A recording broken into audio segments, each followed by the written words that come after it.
ગુજરાતી કહેવત છે કે મન હોય તો માળવે જવાય અને એક પંક્તિ છે કે અડગ મનના માનવીને હિમાલય પણ નડતો નથી. આ બંને વાત સુરતના એક વિદ્યાર્થીના જીવનમાં સાર્થક થઈ છે.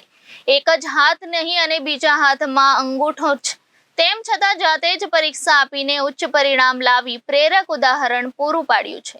સુરતના મોટા વરાછા વિસ્તારમાં આવેલ સંસ્કાર તીર્થ જ્ઞાનપીઠ શાળામાં ધોરણ 10માં અભ્યાસ કરતા દિવ્યાંગ વિદ્યાર્થી સોડવડિયા મિતવા ભરતભાઈએ 95.83% સાથે A1 ગ્રેડ પ્રાપ્ત કર્યો છે.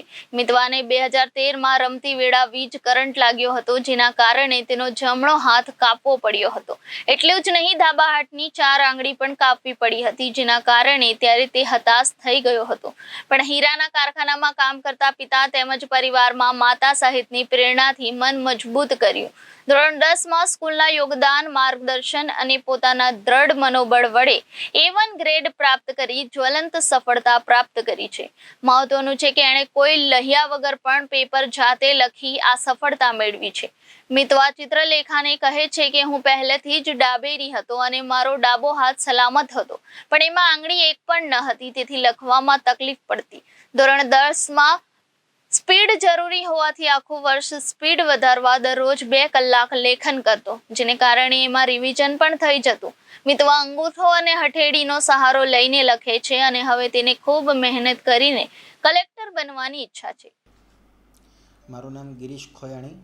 સંસ્કાર તીર્થ જ્ઞાનપીઠમાં આચાર્ય તરીકે હું સેવા બજાવું છું. માધ્યમિક અને ઉચ્ચતર માધ્યમિક વિભાગ સાયન્સ કોમર્સમાં પ્રિન્સિપાલ તરીકે ફરજ નિભાવું છું. ખાસ તો આજે ધોરણ 10નું પરિણામ આવ્યું અને અમારા માટે ગૌરવની વાત છે કે અમારી સંસ્થાએ 100% પરિણામ મેળવ્યું. પ્રત્યેક વિદ્યાર્થીઓનો વ્યવસ્થિત પ્રયત્ન અને સાથે સાથે દરેક શિક્ષકોનું વ્યવસ્થિત મોનિટરિંગ, સબ્જેક્ટ વાઇઝ અમે દરેક વિદ્યાર્થીઓ ઉપર પણ ધ્યાન આપ્યું અને જેને કારણે અમે 100% પરિણામની સિદ્ધિ હાંસલ કરી શક્યા છીએ. આજે ખાસ તો એ વાતનું મળવાનું છે કે અમારો જે સ્કૂલનો વિદ્યાર્થી જે દિવ્યાંગ હોવા છતાં પણ નોર્મલ બાળકોની સાથે જ વ્યવસ્થિત રીતનો અભ્યાસ કરતો હતો. પ્રત્યેક પરીક્ષા દરમિયાન નોર્મલ બાળકોની સાથે જ એમની પરીક્ષા પણ અમે લીધી.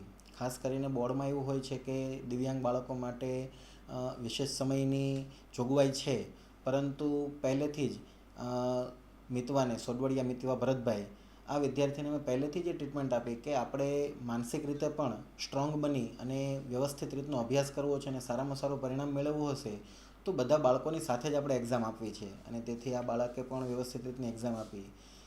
વાત એ જણાવવાની છે કે દિવ્યાંગ બાળકો ઘણા હોય, પરંતુ બોર્ડની પરીક્ષામાં લખવા માટે હાથની તો આવશ્યકતા હોય ને. અને આ વિદ્યાર્થીને એક હાથ અકસ્માતની અંદર એક હાથ કપાઈ ગયો અને બીજા હાથની 4 આંગળીઓ નથી, માત્ર એક અંગૂઠાના જોડે. આમ જોઈએ તો એકલવ્ય પાસે એક અંગૂઠો નહીં હતો અને એણે બાણ વિદ્યા શીખી. મિતવા માટે અમે એવું કહી શકીએ કે એની પાસે લખવા માટે આંગળીઓ જ નહીં હતી કે જેનાથી લખાવાનું હોય, માત્ર એક અંગૂઠાને આધારે જ એ લખતો હતો અને એ અંગૂઠાના આધારે લખીને પણ એ વિદ્યાર્થીએ ધોરણ 10ની અંદર ખૂબ જ સરસ મજાનું રિઝલ્ટ એટલે કે A1 ગ્રેડ પ્રાપ્ત કર્યો અને પોતાના કુટુંબનું નામ ઝળહળતું કર્યું. ખાસ એવી શું એમને દિવ્યાંગ બાળકની તૈયારી કરાવતી હતી કે આટલો સફળતાના શિખરો સર? હા, લખવા માટે એક વસ્તુ નિશ્ચિત છે કે બંને હાથનો ઉપયોગ થાય. એક હાથથી પેજ પકડાતું હોય છે અને બીજા હાથથી વ્યવસ્થિત લખાણ થતું હોય છે. જો પેજ હવાને કારણે પણ ઉડતું હોય તો લખવાની સમસ્યા ખૂબ રહે. આ બાળકનું અમે માર્કિંગ કરતા કે જ્યારે અમારી મંથલી એક્ઝામ ચાલતી હોય ત્યારે પણ એ વિદ્યાર્થી જ્યારે લખતો હોય ને, અમારે જો કે એસી ક્લાસરૂમ છે એટલે ફેન બંધ કરીને લખાવતા, પરંતુ એ બાળકને બીજી સ્કૂલમાં જ્યારે બોર્ડની પરીક્ષા આપવા જશે ત્યારે આવી કોઈ સુવિધાઓ નથી મળવાની. તો એ સમયે એનું શું થશે, એ માટે અમે પહેલેથી જ એને તૈયાર રાખતા હતા કે કંપાસ બોક્સ સાથે રાખીને જે પેન પેન્સિલનું પાઉચ હોય એ પાઉચ અમે પેજ ઉપર મૂકવાનું કહીએ અને વ્યવસ્થિત રીતનું એ લખાણ પોતાનું શરૂ કરે. જેવું એક પેજ પૂરું થાય એટલે બીજું પેજ લખતી વખતે ફરીથી એ ઝડપથી પોતાના એ જ હાથથી પેન મૂકી અને પેજ ફેરવવાનું છે, પેજ ફેરવી અને પુરવણી પણ વાળવાની છે. તો એ પોતાના મોઢાનો ઉપયોગ કરીને પુરવણી વાળી અને નવું પેજ કરતો હતો.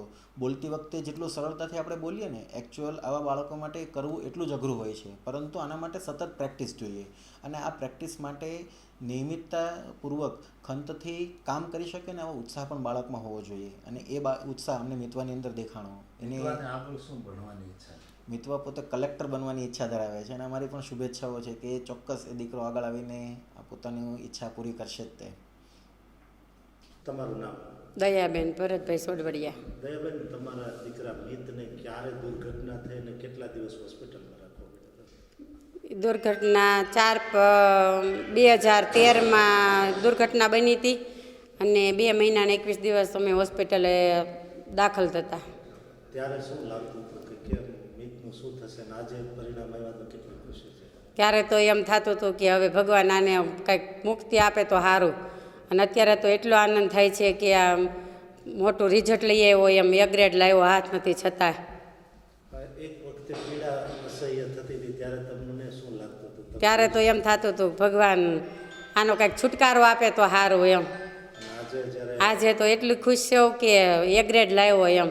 આજે તમારો દીકરો આજે કલેક્ટરનું સપનું જોઈ રહ્યો છે. હા, કલેક્ટરનું સપનું જોવે છે હો. તમે કઈ રીતે એને સપોર્ટ કરશો, મમ્મી પપ્પા તરીકે, મા તરીકે?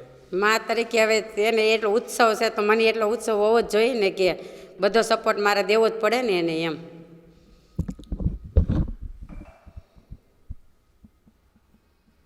ત્યારે મિતવા ભરતભાઈ સોડવડિયા છે. આજે પરિણામ આવ્યું, શું રિઝલ્ટ આવ્યું?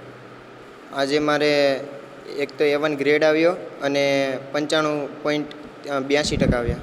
કેટલા તારે એક હાથ દિવ્યાંગ છે છતાં કઈ રીતે આખું તૈયારી કરતો હતો અને કેવી રીતે પેપર લખ્યો? મને અહીંના શાળાના વિદ્યાર્થીઓ અને શિક્ષકોનો ખૂબ જ સપોર્ટ રહ્યો. પહેલેથી મેં તૈયારી કરી હતી. આ સ્કૂલમાં આવ્યો ત્યારે તૈયારી કરવાનું ચાલુ કર્યું અને ધીમે ધીમે મેં જલ્દીથી તૈયારી કરવાનું શરૂ કર્યું. 3 થી 4 કલાક તેમાં કાઢ્યા અને પછી પેપર લખવાનું શરૂ કર્યું. એટલે મને ઉત્સાહ આવ્યો. કેવી રીતે તૈયારી કરતો? વર્ષ દરમિયાન કંપાસ કેવી રીતે રાખતો? પેપર પ્લેન એનું શું ધ્યાન રાખતો? મારે એક પાઉચ હતું, એમાં બધી વસ્તુ રાખતો. પેપર ના ઉડે એટલા માટે એક સ્ટેપલર હતું ને એને અહીંયા રાખતો. એક પિન હતી એટલે અહીંયા મૂકી દેતો જેથી પેપર ના ઉડતા અને સરખી રીતે લખ્યો હતો. તારી પાસે એક જ હાથ છે, તું બતાવી શકે અમને?